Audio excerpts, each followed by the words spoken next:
Hey, it's Joel Peters, and I want to say a couple things about this whole strike, union, non union, all that stuff. As someone who is non union myself and has done non union projects, I can understand why people might be a little iffy about working in SAG AFTRA. I'm a Canadian.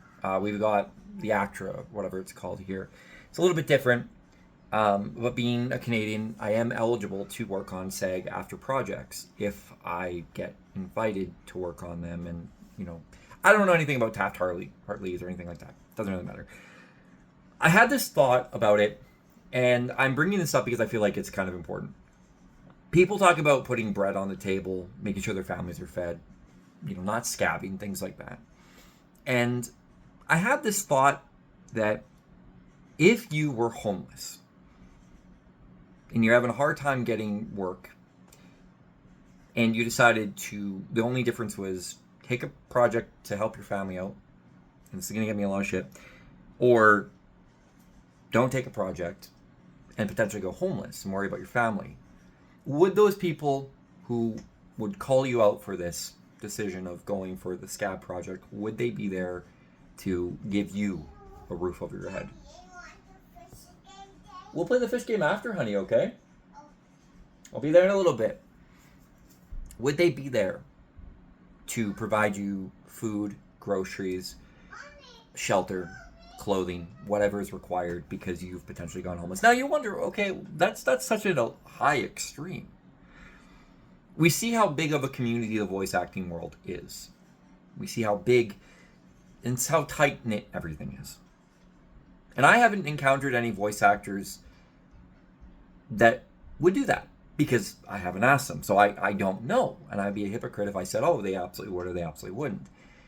At the end of the day, how many people would enable people for that situation? And how would you get yourself into that position where you have this big job and so forth? My point being, we absolutely should not judge others for the decisions that they make if they're owning up to those choices.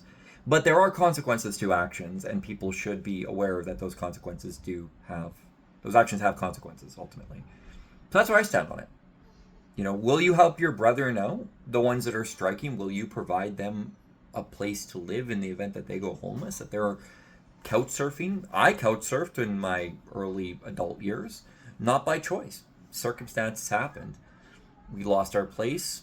My mom and I needed to save up some money, and it took a couple of years or a year or something. And she found a place, and I was going to school, and I made it work. You wouldn't know that I was homeless unless I told you, but that's the truth.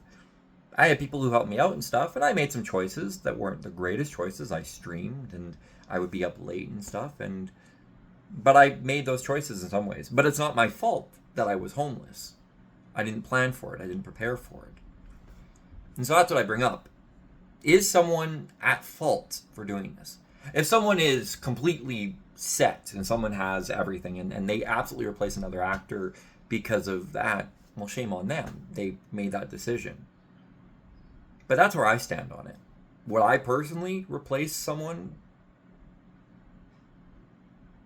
No, I wouldn't. I would hope to God that I find other work. Because for me, the few $100s I'd make from that one session, recording a few times a month or a few times whatever, is not going to offset the costs of living out in Vancouver or LA or New York or anything. Because I would know that my social reputation is far more important to me than that. But I'm also not at the verge of being homeless. Does that make sense? So I don't know. I feel like people who are close to being homeless, there's some circumstances that happen where they get into that situation. But I'm being honest with you, every single person out there, the vast amount of North Americans, I'm not going to say Americans because I'm Canadian, the vast amount of North Americans are one paycheck away from being homeless. You watch Caleb Hammer, Dave Ramsey, all these other people's, these gurus' videos, these social experts or financial experts on their saving and so forth. And a lot of them is based on luck, is based on some level of skill and experience, but mostly based on luck and time and place. And, those people would be If they didn't have the resources they have, they would be close to homeless. Can't have an emergency fund if you can't make ends meet. So that's where I stand on it. The strike is absolutely devastating lives, and it's only people that are benefiting from the strike are the higher ups. So don't blame the voice actors or even the recording studios for this. Blame the corporations. Blame the people that are not signing these freaking interim agreements. And stop listening to voice actors who are trying to cause problems and everything, and stop listening to YouTubers and gotcha YouTubers and AI voice channels who don't know jack squat about the industry and are just fans. Don't listen to them either. Don't listen to them. They're just going to cause problems, and misinformation can radicalize people, and it can cause World War II to happen. Because that's what it was. It was a lot of misinformation. So, anyway, that's all I want to say on it. There's a very, very big leap. But again, if you saw one of your fellow voice actors, one of your fellow colleagues, one of your fellow talents, fellow man, woman, whatever, they, them, if you saw that someone was struggling and about to lose their house, and it was take a role that's actively taking someone else's job from them because they've decided to strike, versus them being homeless, would you help them in? Would you step in? Would you provide them a place to live for a year or two? Would you ultimately do it? We have to take care of ourselves at the end of the day too. But some people do have such large generosity in their lives and inside their hearts. But how long would you do it for? Would you be getting that person other jobs? Actively getting them other jobs? Or would you just be like, hey, I tried? That's what I want to know. That's ultimately what I'm asking. To the voice actors who've been replaced and who are replacing others, ask yourselves that. Would you have it in your heart to bring that person into your home, let them live with you while they get back on their feet? Because I want to be very clear. This whole AI thing is going to kill everyone's jobs. Because 11 Labs voices are getting more and more accurate. And I brought up that video from David with Marketplace about AI voice for scamming. If boomers are getting fooled by AI photos and generated graphics, people are going to start thinking AI is real. Deepfakes are real. All these things are real. I know I sound like a conspiracy theorist, but that's the honest to God truth. Most people are going to not be able to differentiate between AI and not AI. But for the love of God, stop being chronically online and stop focusing on other people's drama too. Focus on your own stuff is what I also want to say about that. I personally will take a stance against these companies because it's crappy to do. Sign the agreement, make life easier for people.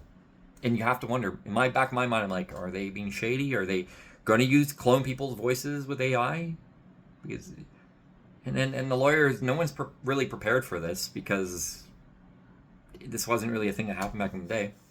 And you can say, oh, this is like the VCR, this is like, DVD player, this is like the radio, whatever. No, it's not. It's not.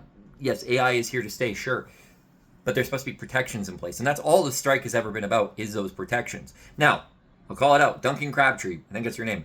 You're an idiot for what you had said, calling voice actors less than because they're not union. Like, that's just elitist and very dumb of you to do.